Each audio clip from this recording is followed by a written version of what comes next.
Welcome to the Unstoppable Recording Machine Podcast, brought to you by IK Multimedia. IK Multimedia gives musicians access to the most famous and sought-after guitar gear and studio effects of all time with our Amplitude and T-Rax analog modeling software. Now, IK has created the ultimate all-in-one bundle for bands and engineers, the Total Studio 2 Max, combining all of IK's award-winning amps, effects, sounds, and more. It's everything you need to track, mix, and master your music. IK Multimedia, musicians first. For more info, go to www.ikmultimedia.com. And now your host, Eyal Levi. This show is brought to you by URM Academy, the world's best education for rock and metal producers. Every month on Nail the Mix, we bring one of the world's best producers to mix a song from scratch from artists like Meshuggah, Periphery, A Day to Remember, and Bring Me the Horizon. And we give you the raw multi-tracks so you can mix along. You'll also get access to MixLab, our collection of bite-sized mixing tutorials, and Portfolio Builder, pro quality, multi-tracks cleared for use in your portfolio. You can find out more at nailthemix.com. Okay, so Jake Subin, welcome to the URM podcast. I'm glad that we finally could make this work. Oh, thank you so much for having me on. I really appreciate it. Yeah, my pleasure. And so I know you as the chief engineer for Telefunken. I know that that's not the whole story, but could you tell us what that entails? And I'm also curious about how that even came to be. Yeah. So my job is split into two categories here at Telefunken. One is QC for all the condenser mics, and one is mixing and recording. On the QC side is exactly what it sounds like. It's basically real-world testing of all of our condenser microphones prior to them shipping out. So the mixing and recording side would be any content that's driven by Telefunken, whether it be Live from the Lab, which is our video series, or some kind of promo that we're doing. And then we also have a commercial recording studio here that you can book out, and I run all those sessions, whether it's assisting for another engineer or actually doing the engineering myself. As well as any mixing projects that would come in. And then every once in a while, we do live events here where we'll have a band come in, we'll have a crowd come in. It'll be exactly like a live show. We have a front of house engineer, a monitor engineer, and then I'm getting a ISO split and I'm doing a live to broadcast mix for the band. And that's basically what I do here. Very similar to any recording studio, with the exception that most of the content is driven by Telefunken.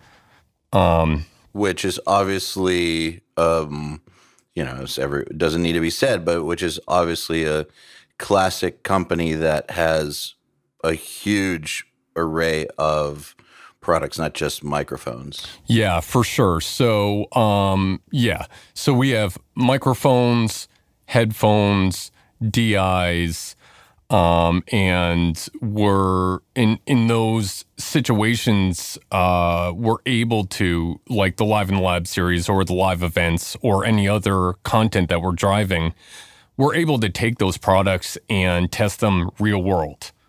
You know, it's definitely one thing to put a microphone through its testing, like anechoic chambers or through an APX.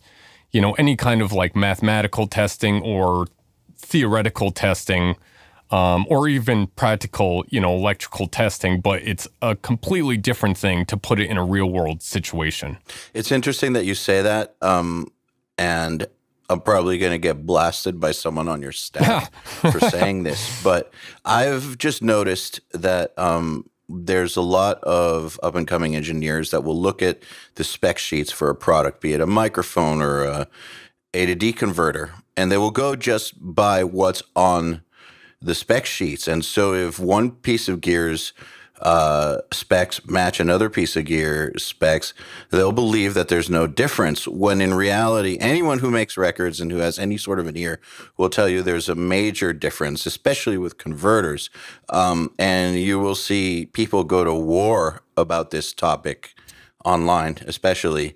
So it's good to hear someone who says that, yeah, it's one thing in a lab, it's one thing on paper, but it's a completely different story when you're actually trying to make music with it. Yeah, I mean, I thank you for saying that. I mean, I can't stress this enough. And in my experience teaching, as well as working with interns or working with, out in the field doing consulting for other people, this is something that I just, nobody ever seems to like grasp the severity of it, which is It's a good word. Yeah, you mix and record, you do audio with your ears. It's this like, what does the waveform look like thing, or what does the mic look like, or, oh, look at this and look at that. And to me, I was always taught that you do this with your ears. It's your ears that are telling you the truth, not your eyes. And a perfect example of that for me is meters. I know a lot of people rely on meters, but for me, I've been in so many studios where the meters aren't telling me anything. I don't know if they're calibrated or if they're broken, who knows? It's more practical for me to dial something in, listen to it. If it sounds good, who cares if the meter's doing nothing or pegging? Yeah, absolutely. And so do you kind of look at yourself as the final line of defense almost in a way when it comes to actually putting this stuff through the real world tests? Yeah, so definitely. I mean, the other part of my job is doing QC. So with the exception of the DIs and the dynamic microphones, all condenser microphones will come through me first before they ship out. And I will do a real world listening test. And there are some other tests that I'm doing here in the studio, but mostly it's just to make sure that, what you're looking at on the computer, what you're looking at on the analysis is actually true in the real world. Is it a proprietary thing, or do you mind sharing a little bit about what goes into those tests? Yeah. I mean, so basically what I'm looking for is the noise, because with the exception of the M60, in our condenser microphones, they're tube microphones. And tube microphones inherently have more noise than solid state microphones, right? Because tubes are noisy. So one of the things we're looking for is that those tubes in the microphones are within our threshold of what's okay, what's acceptable in the noise realm. And that's not just level. It could be the tube has a little sputteriness or fluctuation of noise, or where the frequency of noise sits. To my ear, that may not be acceptable. And I may say to the tech, can you give me another choice? Can you give me another tube? This one has this, that, or the other thing. We're also looking at polarity to make sure that all of our microphones are consistently going out with the same polarity.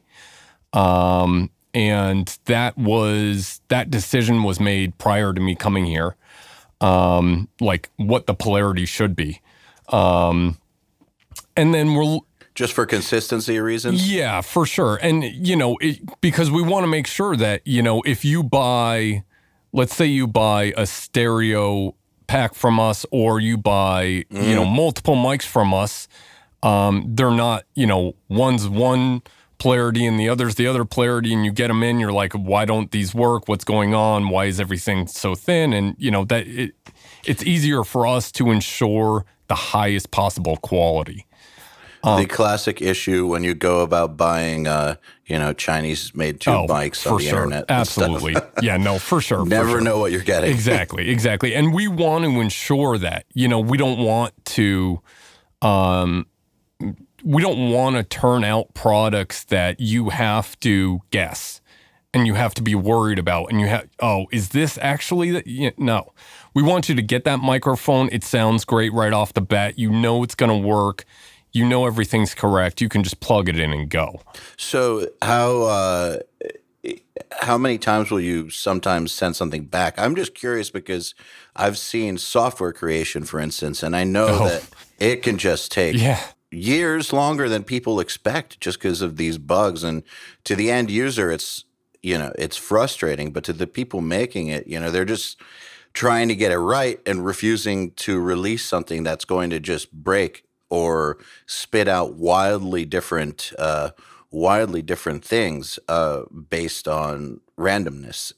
They're doing their best, but it definitely takes way more revisions than you're used to. And the reason I'm asking is because I have never made gear in my life. I know some guys are all about it, but I'm not one of those guys. So I'm just curious. Yeah, no, I mean, it's nothing to that extent. I will say the one thing that really blew me away when I came here, because prior to Telefunken, I was working in commercial facilities in New York City. And when you're in a commercial facility, you know, with large format consoles and lots of outboard gear, you're dealing with techs who come in to fix things, inevitably, because stuff breaks. The techs that work here, by far to me, are above and beyond, I would say 99% of the techs that I've dealt with. The attention to detail and the quality that they produce really is exemplary.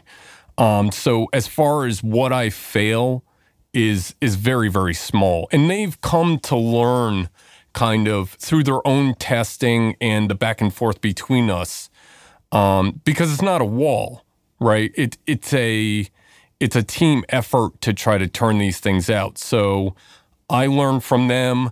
They learn from me, and we are always talking and always shooting back and forth to try to find that, how to make each other's job easier. So, you know, with vacuum tubes, they can be a bit unpredictable sometimes. So maybe when they were tested at the tech side, they were fine, but whatever happened and they got to me and now it's not okay. Or there is a frequency range that I don't like coming from the noise that they couldn't pick up, and so I send it back. But as far as revisions and like how many times I'm sending them back or how many I'm failing, it's fairly rare. Very, very, very interesting. Does that make for any interesting challenges when they don't hear something that you hear? I mean, that's the going joke. Because making records is, again, for me, it's an experience that I'm using, you know, my ears. I was brought up, you know, on the backside of the old school guys these guys don't look at screens. They, you know, even if they had Pro Tools running, the Pro Tools was being operated by somebody else on the other side of the room. They were sitting in front of the console, and they were, you know, that's what they were looking at, the console and the band in front of them. So I have become accustomed to kind of like, you know, you're able to pick things out a little better after using your ears for 15 years in a critical listening environment, right? Absolutely. So, but for the techs, that may not be the case. So a lot of times what it is I have to be able to translate what I'm hearing to something that they can literally go in and fix, which is, for me, been a learning experience to be like, okay, what do I hear? What could be causing it? And what could a possible fix be?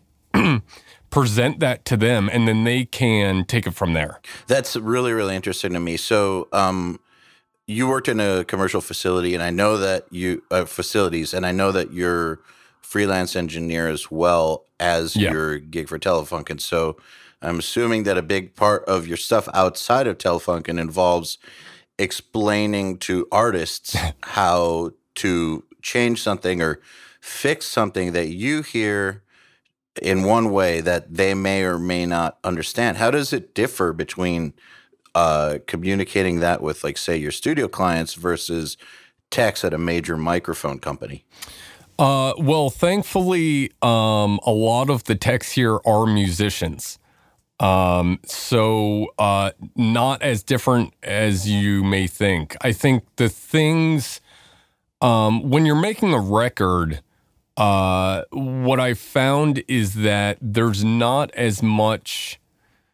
I'm always totally honest with people. I never want to put up a front, but there's a difference between being honest and being a jerk. So, and yes, well, it's true. It's true. And I always have to keep in mind, and this is very difficult for me, but I always have to keep in mind, it's not my record. It's not my music. I'm making somebody else's record, and my job is to take their vision and get it, capture it, and make it the best it can possibly be in their mind, not in mine. So when I'm communicating with text, that's not really an issue. You know, I can be totally blunt and honest. And if I see something, you know, like whatever, I don't know. For example, we could take like, you know, I'm moving the microphone around and something's rattling in there. I probably won't go to the tech and be like, this is just a fantastic microphone and that's a great shirt you're wearing. But, this, you know, I'm not going to sugarcoat it. I'm just going to be like, hey, you know, it sounds like something's going on. This is what I think. Here it is. With a musician, you know, if there's something, we could take tone, for instance, because that's always a big thing. You know, whether you're a guitarist or a bassist or a drummer, a lot of musicians kind of have their sound, their tone that they've been working on. Or what they think is their tone. Right, exactly. So it's my job to never put up a front, but do it in a way that doesn't hinder anybody, because that can totally stop the process. And when you're paying $100+ an hour for a studio, totally bringing the process to a halt is not an option. That's not okay. No, not okay at all. Do you find that you have to switch into different modes? Like, this is my all business, talk to the text mode. I just see what's wrong, hear what's wrong, say what's wrong, and then say later on that night, go to a music session with musicians. And do you have to like get into a different mental state? I guess I've never thought of it. I guess so. But I wholeheartedly, absolutely love making records. I love it. I can't even explain to you enough how much I love recording and mixing bands, whatever it is, whether it's a singer-songwriter or a big band or an orchestra or a metal band or whatever. I love it. I love every second of it. So when I get into a session, I guess I'm not thinking about that because I'm so excited to be there. Mm-hmm. And it's so honoring to me that somebody has picked me to realize this vision with them. And on the tech side, I would say the guys and girls that work in the tech shop are so nice. You know, everybody's super down to earth, so it's just never been a problem. So whether there's a frame of mind switch or not, I'm not sure, but I think being able to just relate to people on different levels has helped. Is that something that you were always able to do, or is it something that you taught yourself? Still learning.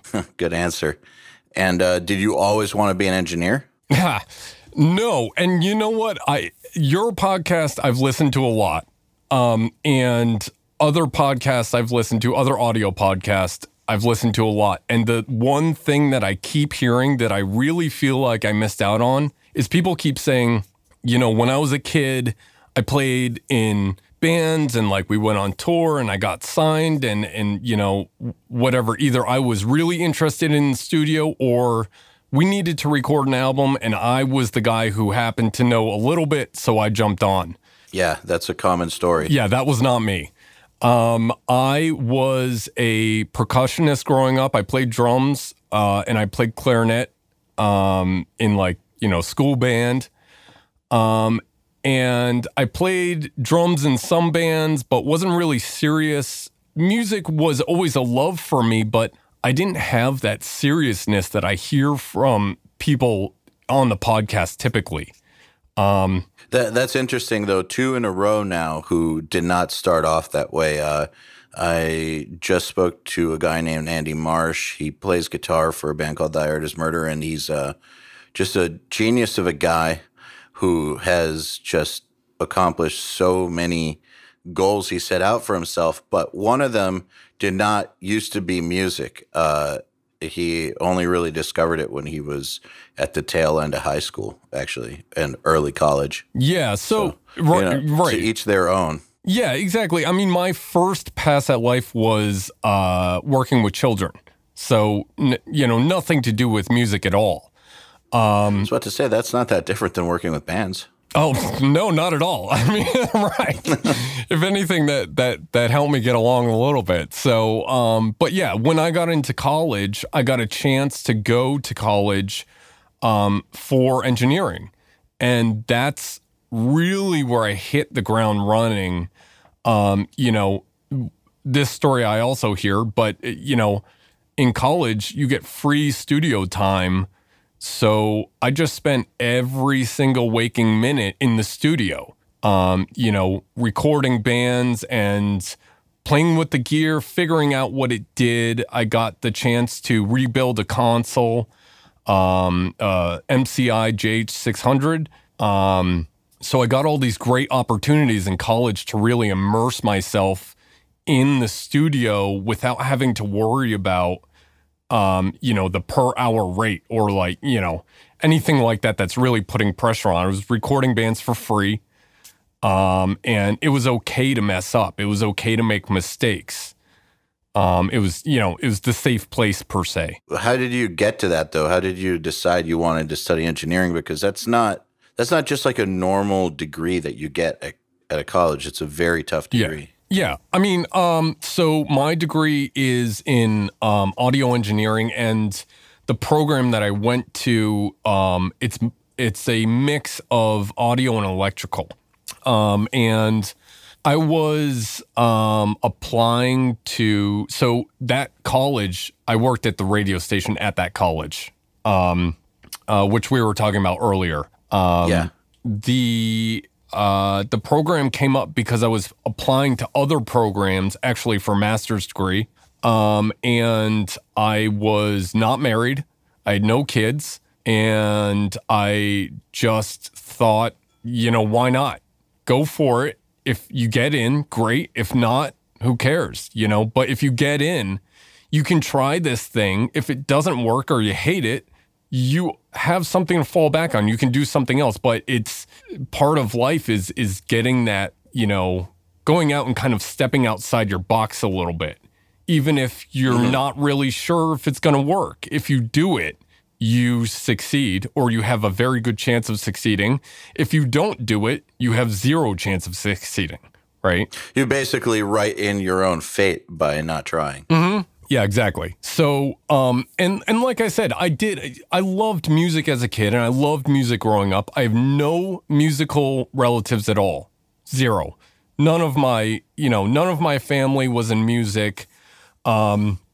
But I played drums and I played clarinet and I DJ'd for a while. And I was interested in electronics and taking things apart and manipulating things. And, I did when I was growing up, we had TVs that were not flat screen. And I remember taking the TV apart and my dad just losing it because... That's pretty dangerous. Exactly, because he knew I could kill myself, and he just lost it. But that's what I would do. That was me as a kid, taking things apart, figuring it out, putting it back together. I love that stuff. So I went and did it. I just jumped in and I did it, and I moved. I lived at school for the first year or so, and I loved it. I just absolutely loved it. Maybe you can answer something for me. So back in my band days, my band used to practice at my original studio and went through a lot of gear because I bought a lot of crappy gear and it would break. And we would always give it what we called a proper burial, just destroying it once it broke. But when it came to an old school computer monitor, it was built kind of like an old TV. Yep. It just wouldn't break. No matter what we did, it just would not break. Though I know that with modern flat screens, you can drop a penny on them, and that's it. Yeah, shattered forever. What is it about old TVs or monitors that that I guess would have so much pressure, like internal pressure on it, that would help it withstand, baseball bats and being dropped and stuff? Because I've never been inside of one of them, so I don't know. Yeah, I mean, I'm probably not the best person to talk about that, but I will say this. The thing I did notice when I took those things apart was, and this is really, I truly believe that they don't make things like they used to thing. That's an actual thing. And the thing with the TV is, if you think about a flat screen TV, where are all of the electronics in a flat screen TV? In a very compact, tight space, right? Mm-hmm. If you ever open one of those old TVs up, it's like, or if you open up an 1176, there's nothing in there. It's shell for days. And then you have, the innards of it are, far away from the walls. So you hit it with a baseball bat, you're hitting plastic.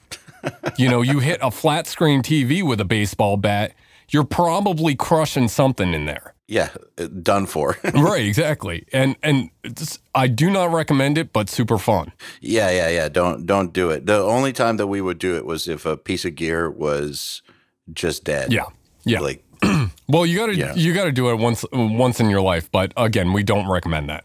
Yeah. Don't. It's actually kind of fun. Yeah. But, don't start doing that. So actually now, okay, so it makes sense to me how you ended up doing what you're doing. So a combination of audio plus taking things apart and putting them back together, that makes perfect sense. It's always interesting to me how some audio guys, like for instance, we just had Dan Lancaster on Nail the Mix, and he's about as non-technical of a human being as it gets. He's a fantastic mixer and producer. His stuff sounds incredible, but that's just not how he thinks. And then you get someone like Dan Corneff on, who we had a few weeks ago, who's done some incredible work, and that's totally how he thinks. And so it's definitely not a gauge for somebody's, just because they know or don't know electronics or building gear doesn't mean they're going to be a good or bad engineer. But I just think it's very, very interesting how there's a breed of engineers who come from that school. I've always thought it's very, very interesting, and I'm also very thankful that you guys exist. Yeah, well, I mean, for me, obviously it was an interest for me, but also my very first studio experience, I got in because I knew something and I was able to do something that nobody else was able to do. The other thing was, after talking to engineers, as an intern, I was exposed to a lot of engineers. And then as an assistant and as an engineer myself, it was horrifying to me to think that I'm in a session, something breaks, and I have absolutely no clue what to do. I'm dead in the water. And although that's probably a little extreme, that thought kind of propelled me to want to know more about the gear that I'm working with, so that if I'm doing a session and something goes down, I have, tools in my toolkit to be able to quickly and efficiently troubleshoot something to know whether it's actually dead or I just hit it a couple times and it's good to go. That's actually really, really wise, because I mean, I'm one of them, so I am part of the problem. But maybe you wouldn't be impressed, but listeners, you would be amazed how many engineers don't know a thing about the equipment that they're using and really couldn't troubleshoot a serious problem if their life depended on it. And again, I think that it's just a mindset. Like you said, it has no bearing on whether you're a good mixer or not. To an extent, I think even the guys who aren't tech savvy at all, they know what they're doing because they're listening and they've done it enough times. Right? Absolutely. Right. So, but I feel like it's the same angle as engineers who are not musicians. Now, that's always weirded me out. And I know that is not as common as it used to be. But I know that there was a whole era preceding this one where that was actually really common, where producers and engineers were their own. Yeah. So it's a whole track, and you did not have to be a musician. I think nowadays, the way that most, like the next generation coming up, most of them are going to be musicians, in my opinion. Yeah, and it's a little bit different in the sense that I feel like it's important for you to be able to communicate with musicians.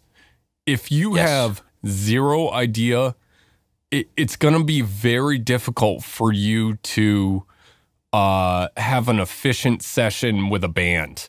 Because if anything musical is off, which inevitably it will be, that's your job, to sit here and listen and help that band move along and get to where they need to be. And you can't communicate at all. You can only talk in voltages, and you can show them a schematic, and all they can do is be like, look, this chord and that chord. And you're like, I don't know what, you're total miss. So you need a little bit of that, I think. Hey, everybody. If you're enjoying this podcast, then you should know that it's brought to you by URM Academy.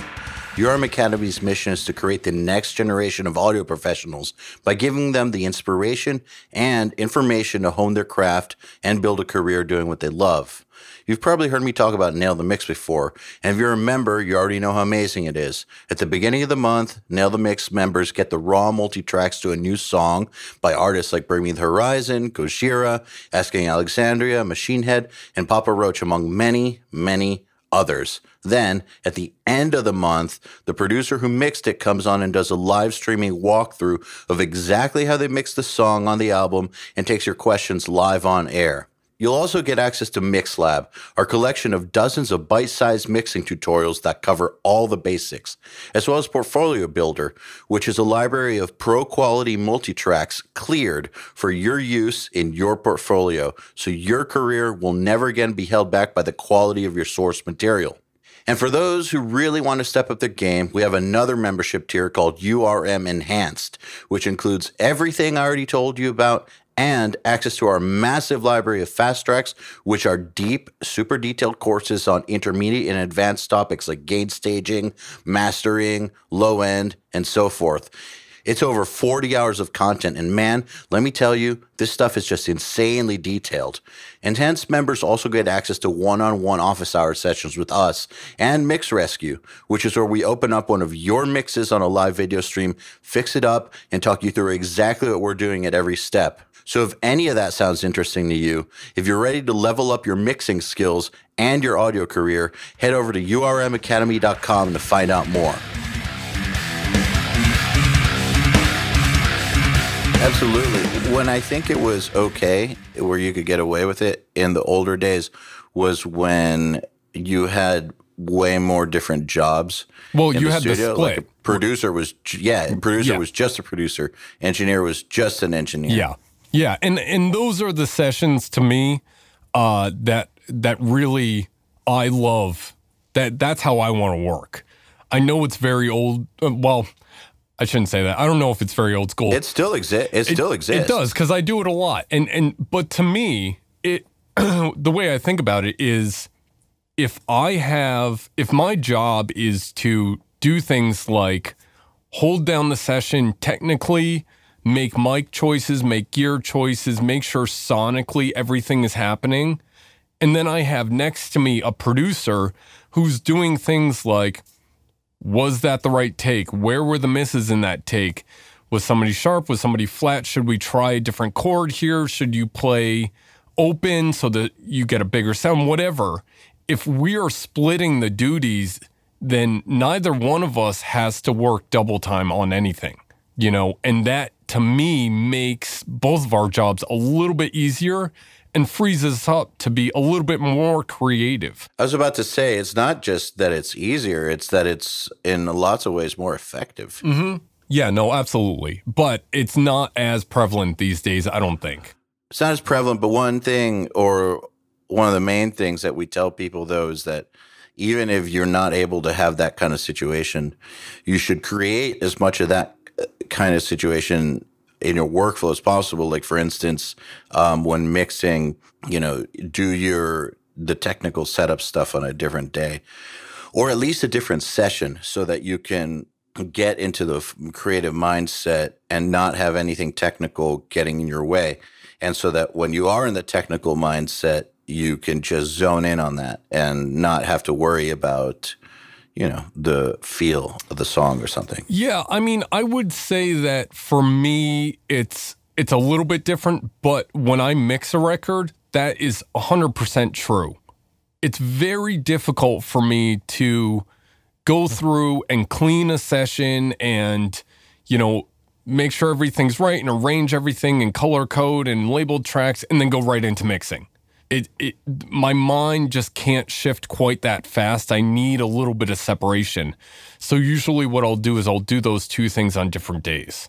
Well, and also not just your mind, but what about your ears? Because, I mean, even when you're doing the setup, you still probably have to hear some stuff. Oh, yeah, for sure. Yeah. I know, at least like if you're replacing drums or reinforcing them or making final edits or cleaning up tracks, whatever it is that you do in your process. Yeah. You're most likely listening to audio a good amount of the time. Yeah, even when I'm setting up mics for a session, I usually have something playing in the background. And I would say taking a break, being able to let your ears rest a little bit is always productive. So, how do you divide your time now? So it sounds like both your pursuits are pretty all encompassing. Yeah, there's more I've been taking on more and more and more, trying to branch out a little bit and diversify, if you will. I don't know if that's the right word, but my time is I call it de-risking. Okay, yeah, I like that. Because I do live sound, and I do front of house and tech and consultations for a lot of ministry, churches, and artists that I've worked with, and then I do the studio thing, recording and mixing, and then I work at Telefunken. So the time is usually split where I know that I'm going to be at Telefunken, mostly days, Monday through Friday during the day, and then, sessions at night or on the weekends or, depending, so I'm trying to arrange things so that everybody, nobody loses out and I'm not letting anybody down, and then still having time for that, work-life balance that nobody has actually perfected yet. I was about to say, you actually, you can have a life too. That's crazy. Yeah, well, I mean, I have my biggest fan of all time is my wife and my daughter, I guess. And, when I'm sure that helps.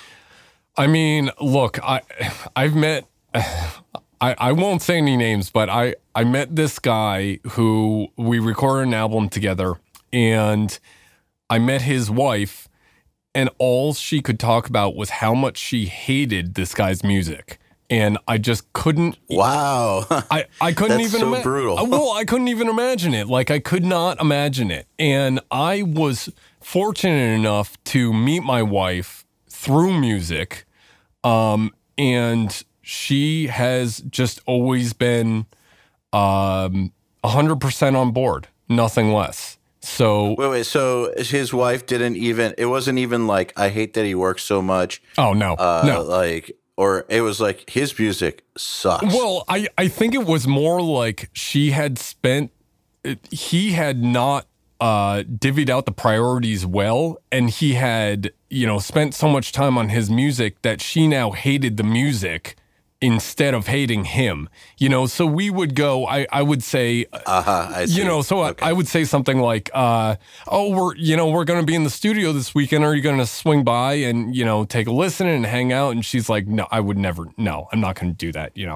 I can't believe he's still doing this and stuff like that. So the bottom line for me is having that huge amount of support regardless. My wife doesn't care what the record sounds like. She doesn't care if I sell 1 million records or if I sell 0 records.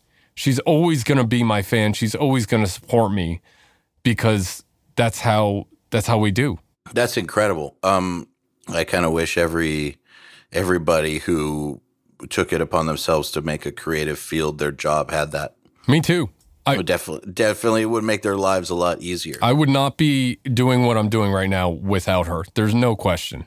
No question. So you brought up something interesting, though. You said that you thought that the guy did not prioritize his work-life balance well enough to where, so it's not necessarily that his wife was the problem. Yeah. It sounds more like he was the problem, and she just got tired of it. And I actually think that that's something I see very often, that the wife starts as supportive, and then over the years, it just chisels away at her will, like little by little by little, until 10 years later, she just can't handle the fact that the dude still even owns a guitar. Dude, absolutely. And I mean, look, this is a huge thing, and they don't teach you this in school, but I've heard this from many engineers. You have to, there's two different things setting here, right? There's you setting priorities and then you actually living out those priorities, right? You can say till you're blue in the face, my family is my priority.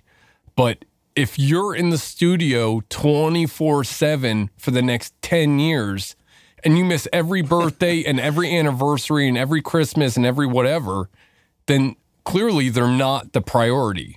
You need to be able to say, no, that, I don't work these days because I'm going to go spend time with my family. Or, it's my wife's birthday, so we're going to go do something no matter what the gig is.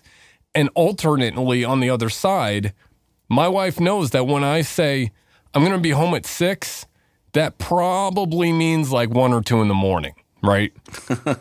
So like she has a lot of give for me. She has a lot of movement, and she's been with me long enough that she knows what a studio session includes. She knows what making a record entails. She knows the time it takes. And we both have to be aware of that, because if either one of us starts to fault on that a little bit, the other one suffers. You brought up something interesting about your actions matching what you say your commitments are. I just made a video for URM. By the time this comes out, the video will have come out, just about how if you say you've got an extreme goal, well, then you have to put extreme action behind that goal. And if you're not putting in the extreme action, you should ask yourself if that goal really is something you want, or you're just in love with saying that you want it. And there's a big difference there. And that goes over to personal life as well. Like you said, you can say your personal life and relationships are important, but until you make them important, they kind of aren't. Absolutely. And I think that, you can roll that over into your entire life, whether it's your professional career, your personal life, whatever it is. I mean, look, if you tell a band one thing and they have totally unreal expectations based on what you told them, guess who's not going to be happy, right? And that's not going to make for a good ending. It's just never going to make, never. Nobody's going to be happy because they're going to have unrealistic expectations, and they're going to grind you for those expectations, and then they're going to be unhappy when you don't meet them. B, you're going to start hating them because they're grinding you for things that you feel are unrealistic. And C, you guys are probably not going to work together again because you hate each other. Yeah, and it totally negates the point of what you're doing. Again, for me, I just wholeheartedly love making records, and I love the people that I spend time with to make those records. It's just opposite of what I should be doing to create expectations that aren't realistic. It just doesn't make any sense to me. And I feel like what I've heard a lot, which I don't know how true it is, and again, I don't want to set out any negative anything, but you know, when people would talk about the industry to me, they would say things like, watch out in the music industry, you know, whatever, people lie, cheat, steal, blah, blah, blah, blah, blah.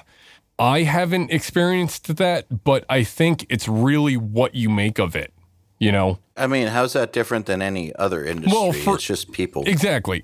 And that is that notion of working with people, you know, in any format. But, you know, this goes back to like, how do I get gigs? Hey, can you tell me how to get gigs? How do you get gigs? And it's like, you go and you meet people and you talk to people face to face and you make relationships, and those relationships blossom into something.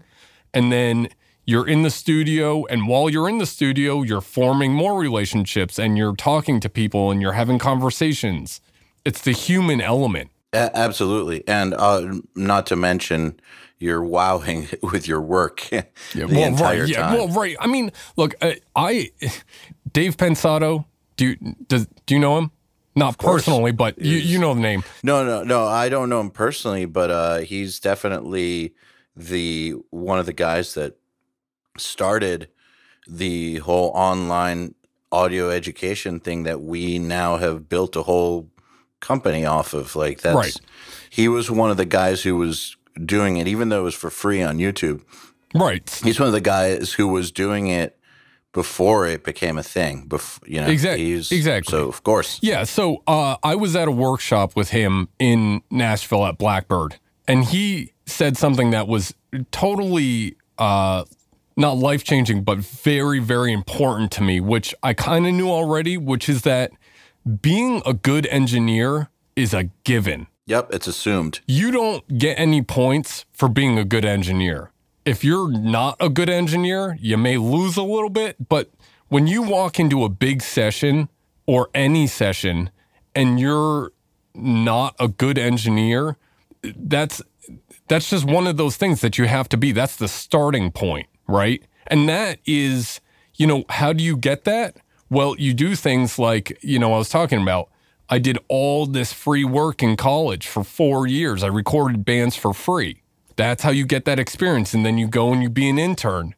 And your stuff, all of the online education that you guys do and that Dave does and that, you know, all these people do, you're gathering information. You know, does that mean that, you know, every session is going to be perfect and you have to be the best engineer in the world? No.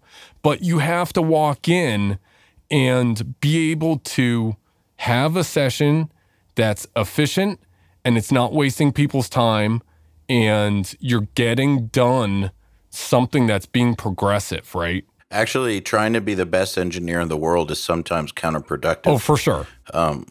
It's merely being super competent is a fantastic goal because, well, for a few different reasons. I'm not saying sell yourself short, just saying that ultra competency is actually pretty rare.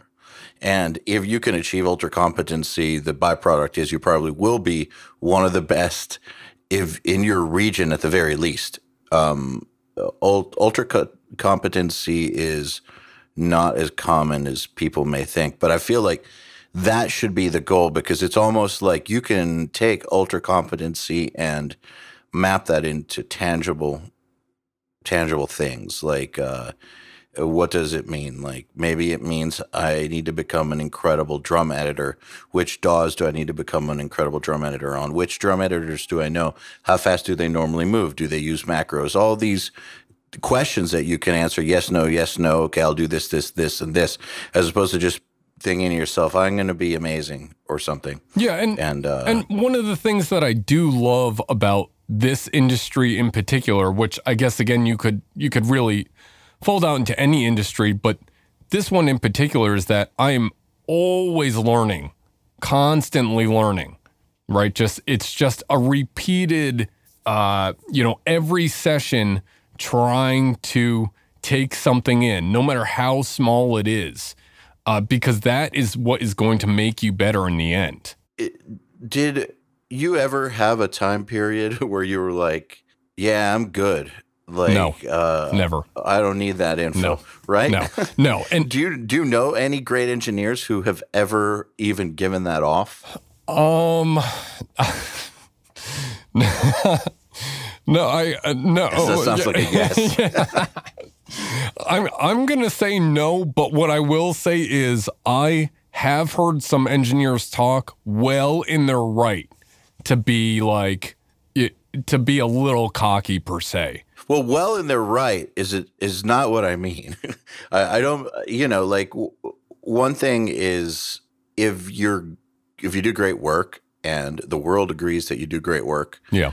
And you kind of know it, that's okay. There's nothing wrong with that. For sure. Mean, you're just accepting reality. But I still have never heard any of those guys who are pretty confident be like, there's nothing left to learn. Oh, no, never. I got this down. No. No, and even the big guys, you always hear them saying things like, I felt like I was, in a little bit of a rut, so I just changed everything.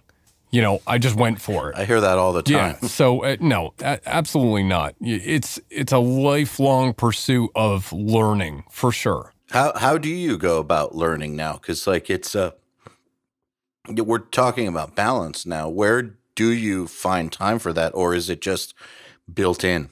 Well, I do think some of it's built in because no session is ever the same, even if I'm working with the same band for a week. And I'm working with people who are extremely talented, and they teach me stuff all the time. On the other hand, I seek things. Like it's an active process for me to go out and seek something new to make my, to put another trick in my bag per se. How often do you find that happening? All the time. I mean, for instance, I just started learning this program Smaart by Rational Acoustics. I have never heard of it, but I'm looking it up, and it will be in the show notes because cool. I've never heard of it. Yeah, check it out. I mean, basically what it is this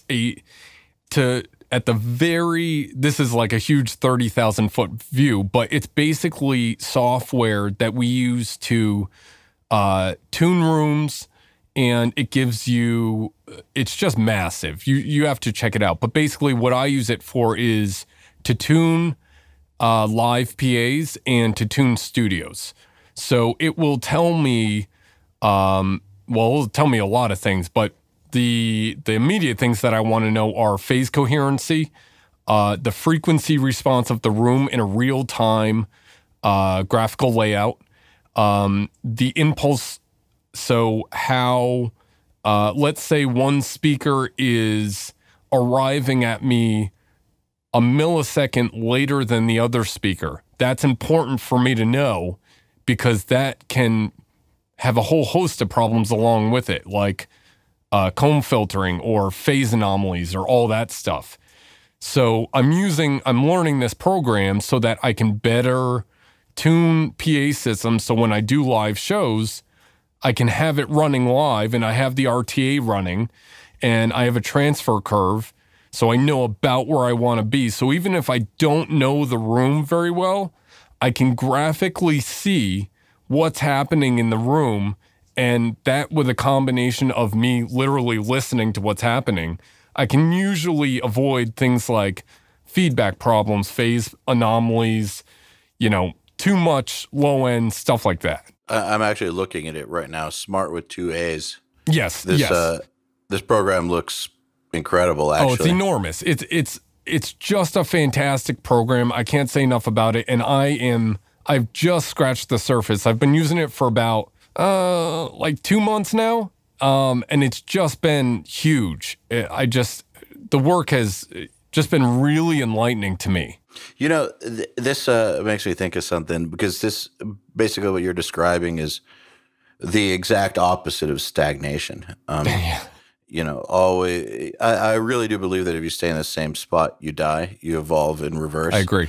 But I've been to certain studios where, like, I've flown out to work with people and walked in and been like, wow, I recognize this place because it's exactly what my studio was like in 2003. Yeah. And I didn't have like an SSL or anything. It was, I'm talking like a Delta 1010 and or Oralex and some SM57s strewn about, that sort of deal. Yeah. Where I can date it based on what version of the software they've got. Like, I know that they haven't updated since 2004, and it blows my mind. I don't understand how that's possible. And then I talk to people on here all the time, and they're like, yeah, I'm checking out this new incredible thing, or I just learned this great trick, or whatever it is. There's always something that has got their attention right then and there that they're moving their craft forward with. It's very interesting, the difference. Yeah, and I mean, for me, usually what kicks it off is something either happens that, you know, I have to say, I don't know the answer, but I will find it out for you, or something peaks. Like, inevitably, if you work consistently, well, I guess hopefully if you work consistently, your hearing and your ability to hear things critically will get better. So, you know, as I work, my critical listening gets better and I'm able to discern things much easier. So I'm going to start to tweak as I hear better to make my listening experience not only better, but translatable to the real world. So, you know, I've been mixing at Telefunken for almost 3 years now in the same room, but I am constantly tweaking the speakers, constantly checking to see if I can make the room translate even better to the outside world. Because if it sounds good in here, that's great. But if it sounds good in here and sounds terrible to everybody else, it doesn't really matter, right? No, it definitely doesn't matter. And also, just because it sounded good in that room 3 years ago. Right, exactly. Like, you know, when you first started working for them, like, just because you, whatever you were doing was working out then, doesn't mean it's going to work out now, because the world evolves. And my workflow around you. Yeah, and my workflow and how I do things is drastically different from what I was doing 3 years ago. I can imagine. What's one thing that you've dropped doing that you can think of? What comes to mind? What have I dropped doing? Let's see here. I don't think I've ever really asked anybody that. Yeah, and from my standpoint, it's a really difficult question, because I find that the evolution of my workflow is things naturally drop out in a slow progression. It's very rare that I ever just like cut something. I will say that something that I've really honed in on, especially, I would say more in the past 5 years, but really since I've come here, because of all the critical listening that I've been doing, is trying to take what I'm recording at the very beginning, right from the source, and making it as very close to the final product as it possibly can be, just with nothing. You know, no compression, no EQ, just mic choice and mic placement starting there. Because that really makes it so that when I start processing things, they just get better. I say that to people and they're like, yeah, of course. Why wouldn't you do it? But it's not as obvious as I think people think it is. And to me, I would rather enhance than have to go in there and badger and beat something into submission. I think I've thought about why it's not that obvious, because, you know, everybody, you know, it's one of the audio cliches, get it right at the source. And obviously it's true. But if it was that obvious, then we wouldn't need to say it over and over again. So I started wondering to myself, why is it that it's not as obvious as it seems? Like, what is more obvious than that? Not much. But why does this, like, why does the actual implementation of this escape people? So I started thinking about situation that I've been in where I wanted to get it right from the source, but either I lacked a skill which allowed me to fully exploit the situation, or I felt like it wasn't possible to get it any better at the source. And I was just like, oh, we'll just pull this tool out to fix it, and we'll just keep going. And it's a slippery slope, because then you pull out another tool to fix something else, and then before you know it, you're not getting things right at the source, and you're creating the exact problem, even though you think you're getting things right at the source. And so there's a lot of self-deception involved. And I think that for a lot of up-and-coming engineers who don't have a mentor, don't work at a studio, that self-deception is hard to spot, because how would you know? How would you know that you're doing it if there's nobody to really tell you, and you've never seen anybody else do it well before? Kind of the same thing happens like when we tell people you need to play harder with your right hand, and the picking articulation has everything to do with your guitar tone, and they're like, well, I don't understand why my guitars sound like shit. I'm a good guitar player. Yeah. And they end the conversation there. And what do you say? No, you're not. You suck. I've heard your tracks. You're not a good guitar player. Like, where does that go? Then they say, but I am. I've been playing for 15 years. Yeah. I know I'm good. Everybody says I'm good.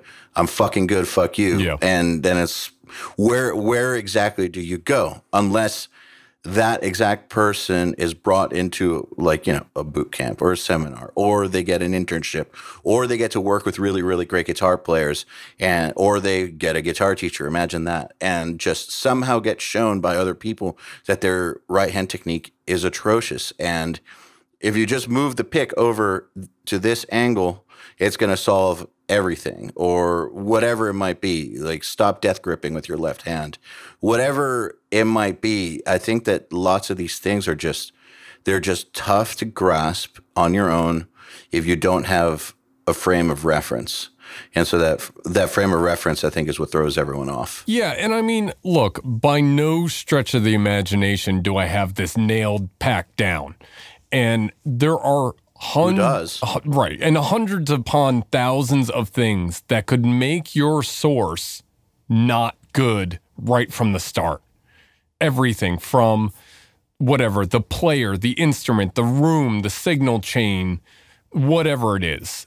And I think as I did it more and more, I was able to I am able to suss things out, and some things you cannot correct for. You know, you can't pick the band up in the middle of the session and be like, I don't like this place, let's move to another one. You know, that's not really how it works. And other factors play into that. Though I have seen it happen. Well, right, yeah, right. But, I mean, you know, if you're thinking about... Very rarely. Yeah, I mean, you're on a really tight budget, and so you pick a place... you know, that you can stay within the budget, or you have a really tight budget, so you do it in your house, you know, and you can't always correct for the Mack truck that just hit the tree outside your living room in the middle of the perfect take, you know? No, or the inherent electrical problems. Oh, yeah. That are just because the wiring in your home is 30 years old, and it is what it is. Yeah, I mean, I can't tell you how many times I've been to home studios that have noise issues. Nobody can figure it out, and it's usually something like when the dishwasher goes on, all the mic pre's get this weird noise in them, but nobody thought about the dishwasher because it's not in the room. Or the furnace, or whatever it is. You know, I mixed a record, and the vocalist did all his vocals at his house. And as I started to compress and bring that stuff up, dogs were barking in the background in the middle of the take. You know, it's stuff like that it's very difficult to correct for if you're going to do it at your house. So you have to be really aware of that stuff. You almost have to be sharper if you're going to be in that situation. Absolutely. that's why actually on Nail the Mix well, first of all, no session is ever perfect. No.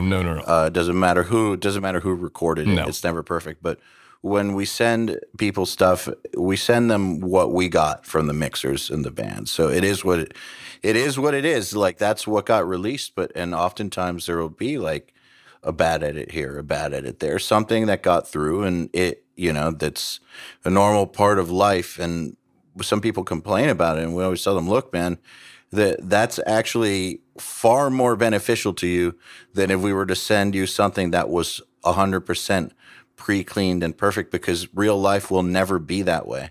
It just won't. Like, part of being a good engineer is knowing how to problem solve on the fly. And whether that means that you know how to do it via technical, electrical information and gear building, or whether you just know how to, eliminate a bad piece of gear immediately and get something else that'll get the job done real fast up, or whatever. You know how to say the right thing that solves the problem of the moment. It doesn't matter what your method is. To be good at this stuff, you need to be able to solve problems in the moment incredibly fast. Yeah, absolutely. And you would be putting yourself at a disadvantage, I feel like, if you thought, or if you, I don't even know if this is possible, but let's say at the very beginning of your career, you only worked in the best possible studios with the best gear and the best musicians, and everything is the best, and that's all you ever worked on. And then all of a sudden, one time, you got to go into something that's even a little bit compromised. You're totally at a disadvantage, as opposed to you record in, when I was in bands, when I was in high school, our method of recording was taking the boombox, finding a balance between 2 guitar amps, a bass amp, and a full drum set somewhere in the middle of the room, pressing record and just thrashing at it. Yep. It never came out sounding good. It just was a distorted mess all the time. But when you go from that to a big studio where everything's beautiful, the room sounds amazing, you have amazing mics and amazing gear, the job becomes like 1,000 times easier. And you appreciate it. Oh, absolutely. Oh, man, you're just so thankful to be there, and everything just gets bumped with this positivity that's like, it's unbelievable. Yeah, absolutely. I think that appreciation goes a really, really long way, too. I agree. So, Jake, thank you so much for coming on the podcast. It's been great talking to you, and I really do hope that we can do it again. It's been awesome. Oh, man, it's absolutely my pleasure, and I would love to do it again anytime, man. Well, have a great rest of your day. Great. Thank you so much. The Unstoppable Recording Machine Podcast is brought to you by IK Multimedia. IK Multimedia gives musicians access to the most famous and sought-after guitar gear and studio effects of all time with our Amplitude and T-Rax analog modeling software. Now, IK has created the ultimate all-in-one bundle for bands and engineers. The Total Studio 2 Max, combining all of IK's award-winning amps, effects, sounds, and more. It's everything you need to track, mix, and master your music. IK Multimedia, musicians first. For more info, go to www.ikmultimedia.com. To get in touch with the URM Podcast, visit urm.com/podcast and subscribe today.